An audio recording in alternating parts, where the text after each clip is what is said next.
విజయనగరం జిల్లా కందిస తునివాడ వద్ద రైతులు ఆందోళన చేపట్టారు. ఇసుక ర్యాంపు నిర్వహణను అడ్డుకున్నారు. ప్రధాన సాగునీటి వనరైన రేగిడి గడ్డ వద్ద అడ్డగోలుగా ఇసుక ర్యాంపులు నిర్వహిస్తూ జల వనరులను ధ్వంసం చేస్తున్నారని ఆగ్రహం వ్యక్తం చేశారు.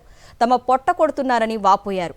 ఇప్పటికైనా అధికారులు స్పందించి చర్యలు తీసుకోవాలని కోరారు 8 గ్రామాలకు చెందినటువంటి రైతులు.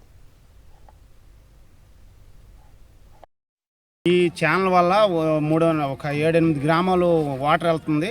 ఈ ఇసుక తవ్వేయడం మీద ఈ ఏట్లోని గట్టు కూడా కట్టుకోలేకపోతున్నాం. ఏరు లోతు అయిపోతుంది, ఛానల్ ఎత్తు అయిపోతుంది. వాటర్ కూడా మాకు రావడం లేదు.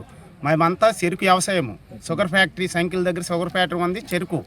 చెరుకు పండిస్తున్నాం కాబట్టి ఈ వాటరు నెలకు ఒకసారి తడేస్తే అందితే కానీ చెరుకు బతకదు. ఈ ఇసుక తవ్వేయడం వల్ల లోతు అయిపోయింది. ఏరు లోతు అయిపోవడం మీద ఈ కాలువ అంట నీరు రావడం లేదు. అందువల్ల మా రైతులందరము తీవ్రంగా నష్టపోతున్నాం.